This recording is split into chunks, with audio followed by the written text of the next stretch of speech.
جیسے اندر بھی یہ بات کہی اور میں تو یہاں پہ تعزیت کرنے آیا ہوں اور آغا خاندان کے ساتھ موسوی خاندان کے ساتھ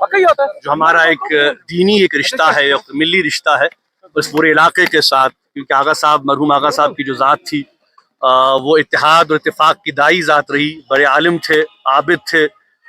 بہت علمی شخصیت تھی، اور ایک بہت بڑا نقصان ہے ہماری وادی کے لیے کہ اتنا بڑا عالم جو ہے وہ ہم سے جدا ہو گیا ہے، اور پورا جموں کشمیر جو ہے وہ اس غم میں مبتلا ہے۔ اور ہم یہ سمجھتے ہیں کہ میں نے اندر بھی یہ بات کہی کہ جو عالم ہوتا ہے اس کی جو وراثت ہوتی ہے، اس کا علم ہوتا ہے،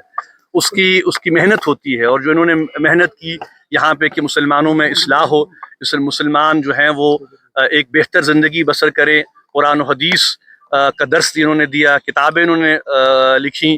تو بحیثیت مسلمان ہمیں یہ کوشش کرنی ہے کہ ہمارا جو کردار ہے، ہمارا جو ایک اسلام کے ساتھ تعلق ہے وہ تعلق مضبوط ہو، اور یہ تعلق مضبوط جو ہوتا ہے، یہ جو ذمہ داری ہے اس وقت علماء کی، ائمہ کی، جو ہمارے مبلغین ہیں ان کی ذمہ داری ہے کہ مساجد میں، خانقاہوں میں، امام باڑوں میں جو ہے وہ اتحاد اور اتفاق کا درس دیا جائے، آپس میں جو ہے وہ ملی جو ہے اس وقت ہم آہنگی کی سخت ترین ضرورت ہے، کیونکہ آپ دیکھ رہے ہیں کہ اس وقت جو مسلمانوں کے حالات ہیں بہت مشکل حالات ہیں۔ جموں کشمیر کی اگر ہم بات کریں یا پورے ملک کی ہم بات کریں، ایک بہت بڑا مسئلہ اس وقت جو ہے وقف بل کے حوالے سے ہے، تو اس پر بھی میں نے تھوڑی بات کی، اور اس حوالے سے ہم نے ایک متفقہ فیصلہ لیا تھا جو ہماری متحدہ مجلس علماء ہیں، جس میں کہ ہمارے تمام اکابرین ہیں، جس میں کہ ہماری جو ہے وہ سنی ہیں، شیعہ برادری ہیں، بریلوی ہیں، پورے جموں کشمیر کے جو یہاں پہ ہمارے جو علماء ہیں وہ اس میں شامل تھے، بلکہ پچھلے ہفتے جو ہم نے اجلاس بلایا تھا جس میں کہ ہمارے جموں سے، لیس سے، کرگل سے بھی علماء آئے تھے، لیکن بدقسمتی سے سرکار نے وہ اجلاس نہیں ہونے دیا، لیکن ہم نے ایک متفقہ قرارداد وہاں پر پاس کی، اور ہم نے یہ فیصلہ کیا کہ وقف کے حوالے سے جو بھی فیصلہ آل انڈیا مسلم پرسنل لا بورڈ لے گا ہم اس کے ساتھ ہیں انشاءاللہ۔ تو اس حوالے سے چونکہ سپریم کورٹ نے ایک فی الحال ایک عبوری ایک راحت دی ہے، اور ہم توقع رکھتے ہیں کہ جو ہمارے کنسرنز ہیں، مسلمانوں کے کنسرنز اس بل کے حوالے سے، سپریم کورٹ جو ہے ان کو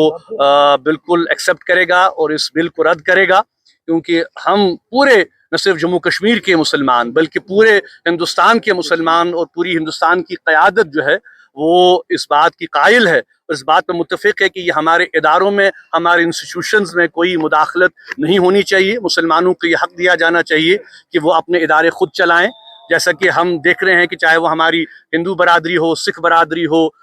ہماری باقی غیر مسلم برادری ہو، ان کے جو ادارے ہیں وہ خود چلائیں، جیسے ہم نے دیکھ رہے ہیں کہ ویشنو دیوی کا ادارہ ہے تو وہاں پہ ان کی انتظامیہ خود وہ چلا رہی ہے، تو کیوں بار بار مسلمانوں کے اداروں میں آپ کو مداخلت کرنی ہے؟ تو اس حوالے سے ہم نے جو ایک متفقہ قرارداد ہے وہ بھی جو ہم نے اڈاپٹ کی تھی، اور وہ مساجد میں بھی پڑھی گئی، خانقاہوں میں بھی پڑھی گئی۔ تو اب دیکھیے چونکہ اب یہ معاملہ اب سب جوڈس ہو گیا ہے، ہم توقع ہی رکھ سکتے ہیں کہ جو سپریم کورٹ ہے وہ اس معاملے میں جو ہے وہ اپنا رول ادا کرے گی۔ اور دوسری اہم بات میں جو یہ کہنا چاہتا ہوں میڈیا کے توسط سے وہ یہ ہے کہ جو بار بار ہماری مذہبی آزادی کو سلب کیا جا رہا ہے، جامع مسجد کو جو بار بار بند رکھا جا رہا ہے، ہمیں نماز ادا نہیں کی جا رہی ہے، وعظ و تبلیغ پر پابندی عائد کی جا رہی ہے، تو میں یہ سمجھنے سے قاصر ہوں کہ آخر یہ عمل کیوں ہو رہا ہے، کیوں طاقت کے بل پہ ہماری آواز کو دبایا جا رہا ہے؟ ہم تو یہ بات کہہ رہے ہیں، اور آپ یہ جانتے ہیں کہ جامع مسجد کا ممبر و محراب ہمیشہ سے اس بات کا داعی رہا ہے کہ تمام جو معاملات ہوں، چاہے وہ سیاسی ہوں، چاہے وہ ملکی ہوں، چاہے وہ بین الاقوامی ہوں، چاہے وہ مذہبی ہوں، چاہے وہ ملی مسائل ہوں، ہم نے ہمیشہ یہ بات کہی ہے کہ ہم گفت و شنید سے